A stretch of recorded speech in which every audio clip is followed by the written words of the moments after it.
شروع کرتے ہیں اللہ کے نام سے جو بڑا مہربان نہایت رحم والا ہے۔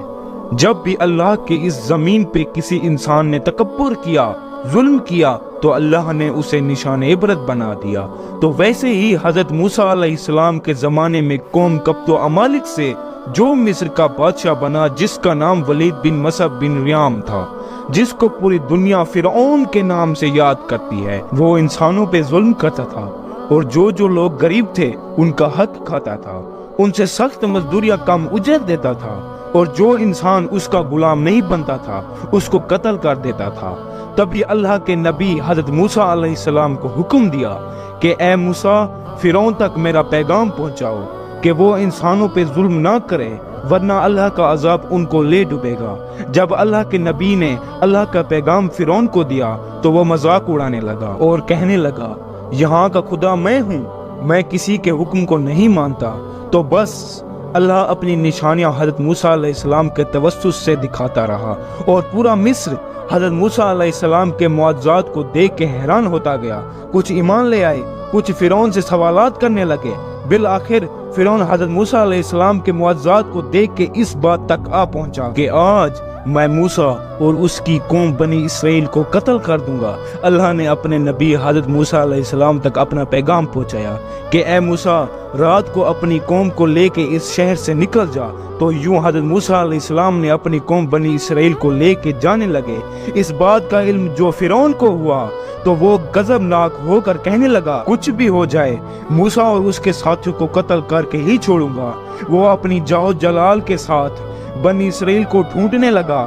بس آگے آگے اللہ کا نبی حضرت موسیٰ علیہ السلام اپنی قوم کے ساتھ، اور پیچھے پیچھے فرعون کا لشکر ان کو مارنے کے لیے آتا رہا۔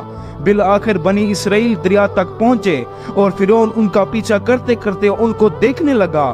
جب بنی اسرائیل نے فرعون کے لشکر کو دیکھا تو حضرت موسیٰ علیہ السلام سے کہنے لگے کہ اے موسیٰ، تو نے ہمیں کہاں پھنسا دیا؟ پیچھے فرعون کا لشکر ہمیں مارنا چاہتا ہے اور آگے یہ دریا ہے۔ اللہ کے نبی حضرت موسیٰ علیہ السلام فرمانے لگے، اے لوگو، گھبراؤ نہیں، اللہ ہمارے ساتھ ہے۔ یہ کبھی ہو ہی نہیں سکتا کہ فرعون اور اس کا لشکر ہمیں پکڑ لیں۔ سب کہنے لگے، اے موسیٰ، اب ہم آگے جائیں گے کیسے؟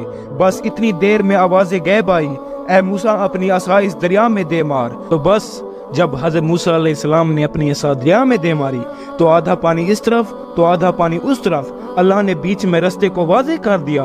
تو بنی اسرائیل کے کچھ لوگ کہنے لگے، اے موسیٰ، ہم آپس میں بنتے نہیں، اپنے خدا کو کہیں کہ ہمارے لیے الگ الگ رستے بنائیں۔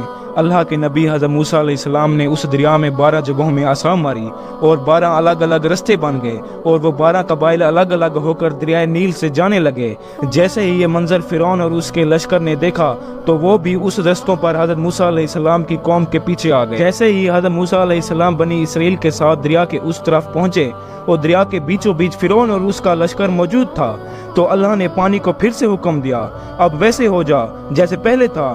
تو بس پانی پھر سے مل گیا اور فرعون اور اس کا لشکر ڈوب کے مرنے لگا۔ یہ پورا منظر حضرت موسیٰ علیہ السلام اور اس کی قوم دیکھ رہے تھے، اللہ کا شکر ادا کر رہے تھے، اور اتنی دیر میں فرعون چیخ کے کہنے لگا، میں بھی موسیٰ اور ہارون کے اللہ کو تسلیم کرتا ہوں، میں بھی ایمان لاتا ہوں کہ موسیٰ کا اللہ بڑی ہی قدرت والا ہے۔